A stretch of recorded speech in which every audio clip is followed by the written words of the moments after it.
Hey, what's up, YouTube? This is Scott. I am a painting business owner and entrepreneur, and I wanted to put a video together today on the topic of why you should consider um, obtaining multiple skill sets in terms of making money. So this video is going to be designed for somebody that's maybe tired of their current career. Maybe they feel like they're underpaid. I'm sure we can all relate to some extent on inflation and the cost of living just going through the roof, at least here in the United States.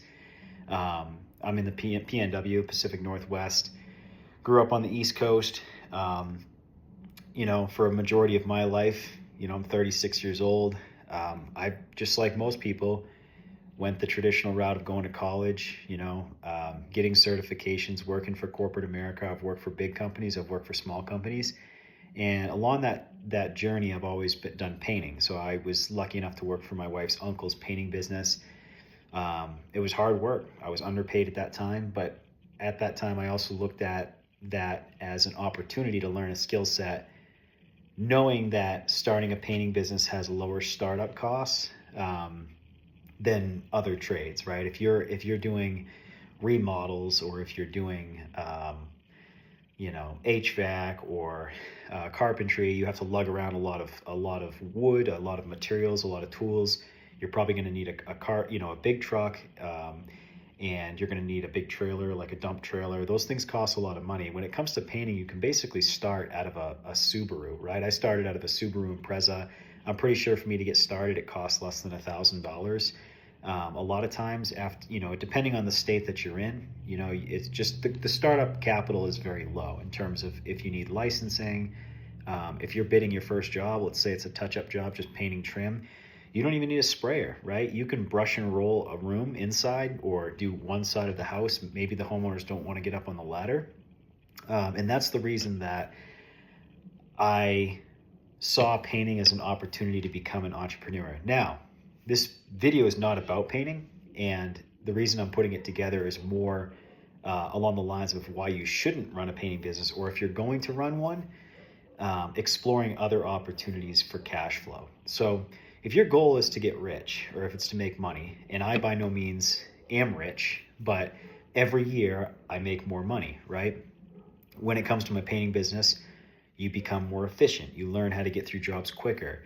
As you establish credibility in Google reviews, you can start increasing your pricing. Now, business is business, and there's certain times of the year where I have to cut my rates, right, to put bread on the table. And that's exactly why I want to put this video together, is that I'm part of these forums, right? And I follow these guys that do 7, 8 figures a year with painting businesses or contracting businesses. And there's nothing wrong with that. If that's your calling, if that's your passion, go for it. Go all in, build a team, scale a company.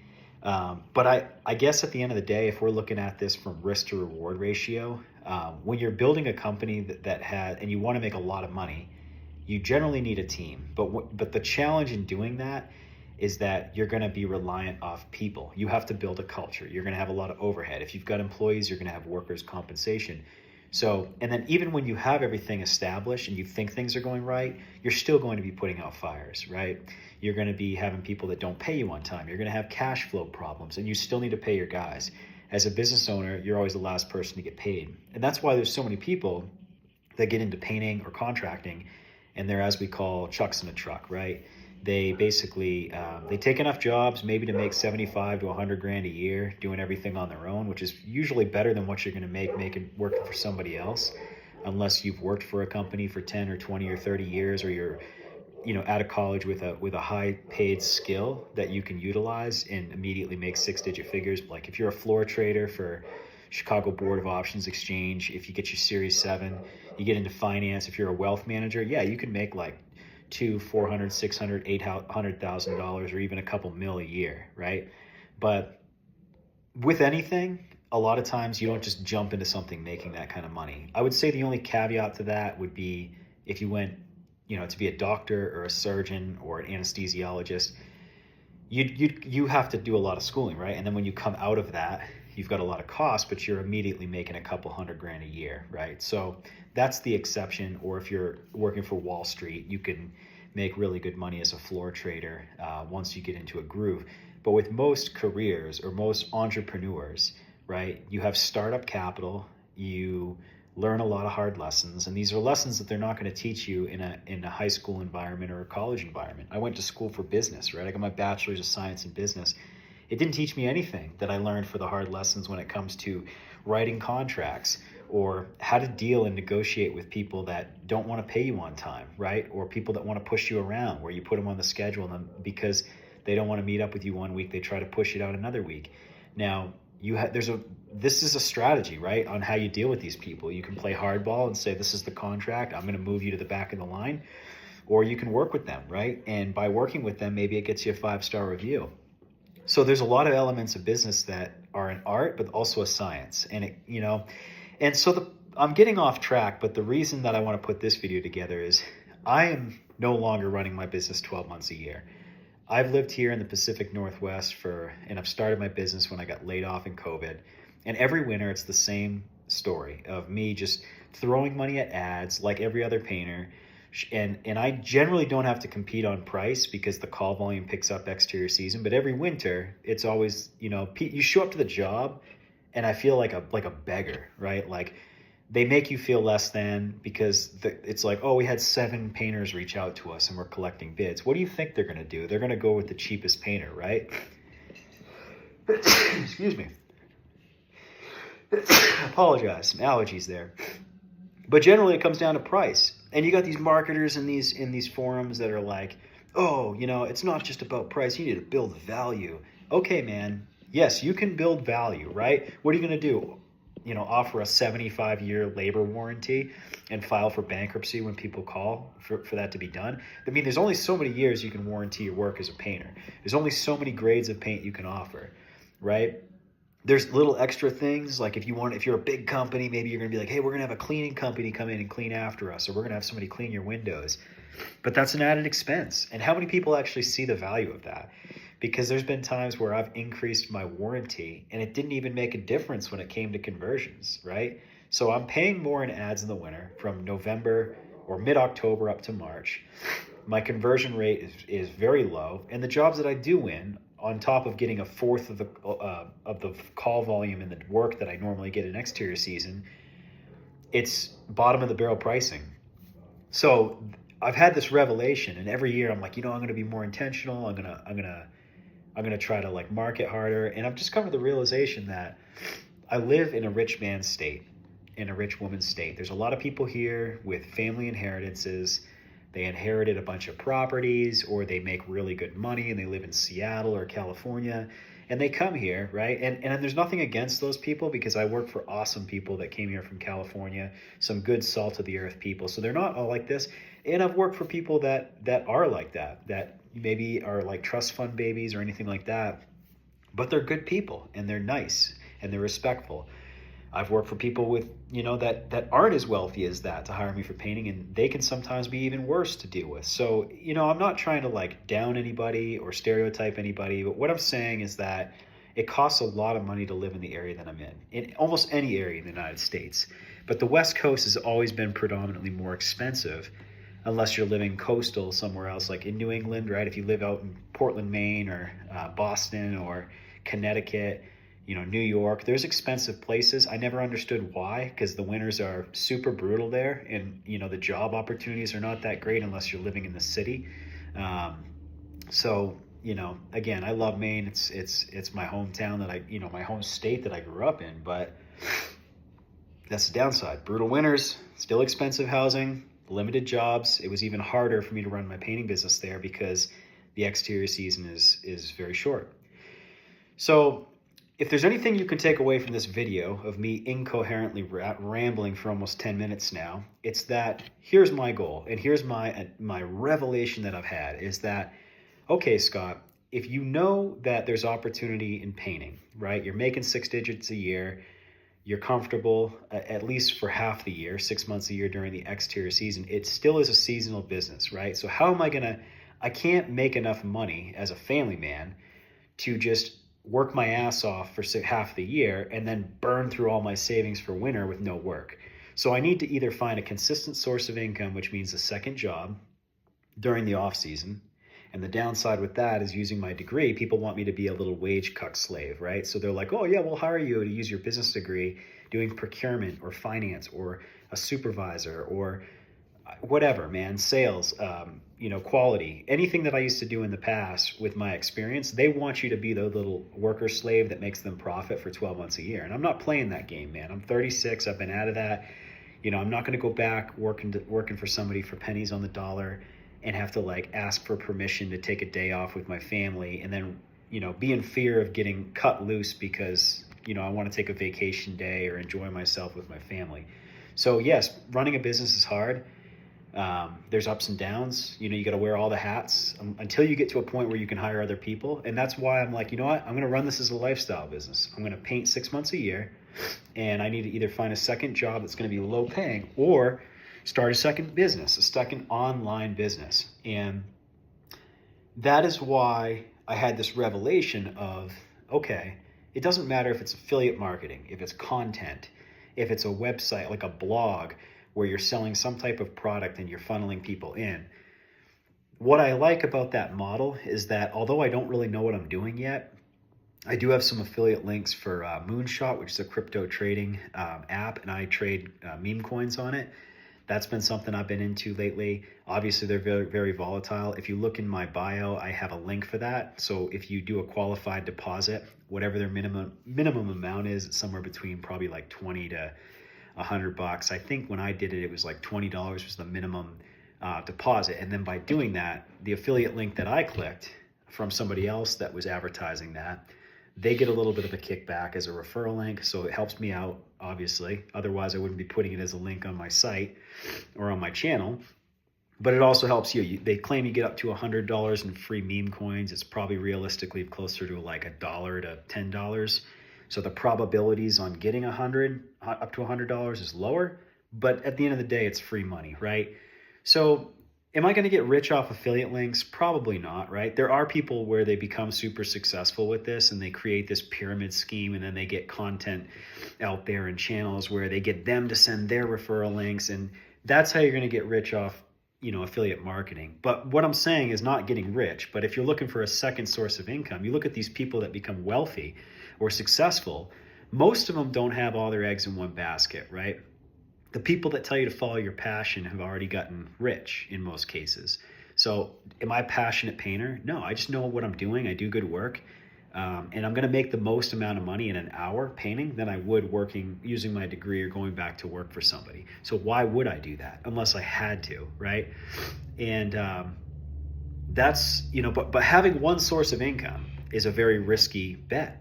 And that's where a lot of Americans are, is we're not in a position where we have the luxury to have multiple sources of income, and this is why people that have white hair that are in their 60s or 70s, they get to a point, right, where they've got pension money, they got retirement money coming in, they got real estate rental income coming in. They're probably even working a part-time job if they're bored, and they've got some business that now they can allocate all their time, and they're not stressed out about paying bills because they already have a passive or semi-passive source of income coming in. It's very difficult if you don't have white hair and you're somewhere in the working age group of 20 to 18 up to 50s before you retire to make really good money. So my mindset has been, where can I invest my time and my efforts and my money that's going to yield me the most amount of money? And that's going to be in trading high volatility like meme coins, where if I don't have a lot of money, or if you don't, yeah, it's kind of gambling. It's a calculated bet, but you can make a lot more money than just putting your money in a stable coin like Bitcoin or the S&P 500. So when it comes to these affiliate links, if that's my passion, or if that's what I'm interested in is trading meme coins, then why not have affiliate links where I'll get a little bit of a kickback on trading fees, or I'll get a kickback with like a referral bonus when you sign up, and vice versa. So, and that's another thing. If you use the Moonshot app, you got some other buddies that want to sign up, you can send them your referral link. I don't make any money off that. Just anybody who directly clicks my link, that's where it stops. But what I'm saying is that you should think outside of the box, and there's more ways to get to creating cash flow and wealth. Like, wealth is going to come from consistent and compounded cash flow, right? And you get higher cash flow by creating a business. If you're running a 9-to-5 and you don't have a business, I would look at a side hustle that's bringing in some cash, and then use some of that extra cash, unless you're paycheck to paycheck, which is hard. I'm not much further above that right now, being a family man, and I make 6-digit figures. So it's fucking hard these days. But that's why when I'm not painting on my day off, watching my kids, or on a weekend, or at night when I'm done painting, I'm putting out content on both of my YouTube channels. A lot of it's not long form like this. A lot of it's like memes or short format content. But my intention is that people click my referral link. And I'm kind of testing the waters. And eventually when I get to a certain follower count, if that happens, maybe it will, maybe it won't. I'd like to start selling some products or some merch on here. If people like what I'm doing, people are willing to support. If I see somebody out there and I've got some money and I respect what they're doing, if somebody's, playing a musical instrument on the street, sorry, my nose is running and I apologize. I don't know what's going on. But if somebody's making good money, or if somebody has a talent, right, and I have money to give them, I'm going to do that. I'm not really in a position in my life to give out a lot of money. I need to find ways to make money right now. But I am a philanthropist. I love helping people. I always love like coaching, younger kids that are looking to start a side hustle. There's tons of ways to make money. The problem is we all have the same amount of hours in a day. So to leverage your time for money, you need to either increase the amount of money you're getting on an hourly basis, or you need to invest where it'll compound while you're sleeping, or you need to find an online business that's going to pay you while you're sleeping. Because I'm stretched thin, man. I can't go start a window washing business or a gutter cleaning business on top of painting unless I'm, back to the original point, reliant off other people that are going to do that for me.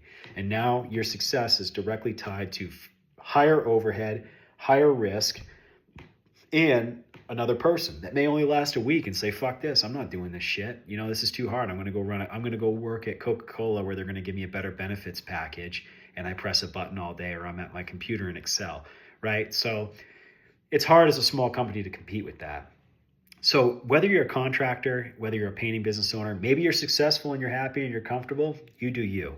But if what I'm saying and the position I'm in resonates with anybody, where yeah, you're doing contracting, or you've got some type of small business, or even if you have a 9-to-5, you're just not happy and you're like, I got to find a way out. You got to start by doing a side hustle. You got to start with an online business.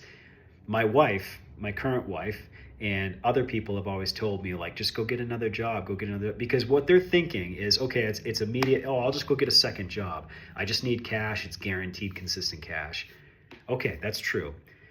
But when you look at what I make painting now, I could go paint for like a half a day and make what I would make for a full week working some low wage minimum job. Like I could make what I'd make in 40 hours after being a W-2 employee in literally like a couple hours, not even a full day's worth of work for one day, right?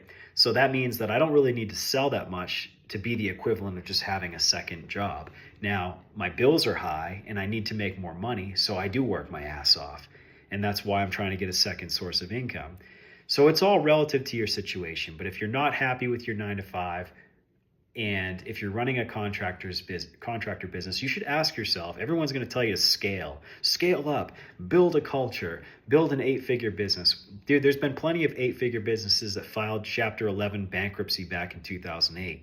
So when you start acquiring more debt, whether it's real estate or anything like that, and you're dependent off the people paying you rent, and you're over leveraged, and you don't have the money to pay when they lose their jobs, or they break the lease and they leave, or when your employees quit on you and you've got all this back to work on contract and you've got all of this overhead to pay for, you're fucked, man, unless you've got like a shit ton of savings. So this is why a lot of people that get to a successful point with these businesses build small. They build at a steady pace that is manageable. And the people that just like scale up really fast, yeah, you can make some quick money.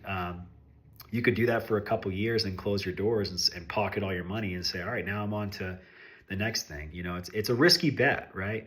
So you should look at what your risk tolerance is, what you're willing to do. Higher the risk, higher the reward. So I'm not saying, if you want to be rich, yeah, you got to kind of leverage. You got to take calculated bets.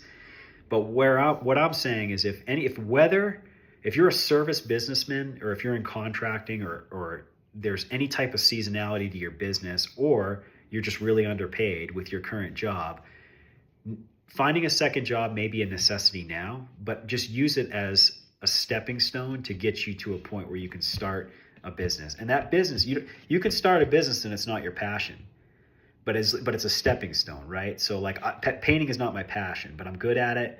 I know how to price it. There's tons of opportunity in it. It's just the winter time that's killing me here. So that's why I'm trying to start this online business thing. So I'm just being completely transparent. I'm not beating around the bush. I'll tell you guys how it is. If you want to support this channel, if this stuff resonates with you, you know, definitely subscribe. I've got the referral link in my bio or the description. I put it as a comment in some of these videos. If you want to give the meme coin trading thing a shot. And just for those that aren't aware of like crypto and how much money you can make, I turned $15 into $500 in like 48 hours. I saw a couple people put some bets on the Trump coin for like 1.5 million. They turned it into like $50 million in 48 hours. Now it's betting, right? Don't put your life savings on it, but it's like even Bitcoin, which statistically doubles every year. If you take it from its inception of when it started to current day, if you hold it long enough, you're going to make probably more money in crypto and stable coins than you would the S&P. But if you don't have a lot of money, if you're a brokey, you know, doing these meme coins and high leverage shit like that, it's going to make you the most money. Anyways, thanks for your time, guys. Have a great one.